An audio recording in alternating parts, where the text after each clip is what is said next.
పార్టీలో ఎక్కువ మంది తెలుగు రాష్ట్రాల వారే. ఓ ప్రముఖ నటిని కూడా గుర్తించామన్న బెంగళూరు సిపి.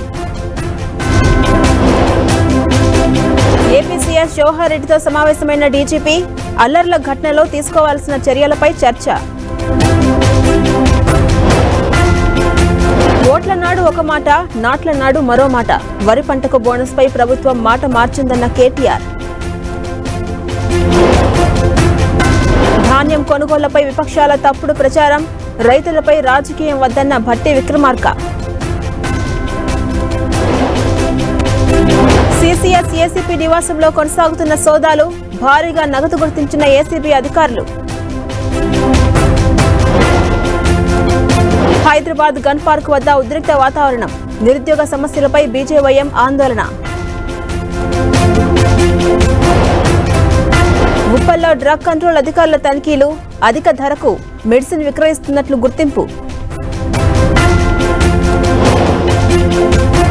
హైదరాబాద్ వాహనదారులకు కాస్త ఉపశమనం. ట్రాఫిక్ కూడళ్లలో గ్రీన్ రూఫ్ పరదాల ఏర్పాటు. హేమంత్ సోరెన్ కు సుప్రీంకోర్టులో దక్కని ఊరట. బెయిల్ పిటిషన్పై విచారణ రేపటికి వాయిదా. దిగొచ్చిన బంగారం వెండి ధరలు. హైదరాబాద్లో 650 రూపాయలు తగ్గిన ప్యూర్ గోల్డ్. ఐపీఎల్లో నేడు తొలి క్వాలిఫైయర్ మ్యాచ్. హైదరాబాద్తో తలపడబోతున్న కోల్కతా.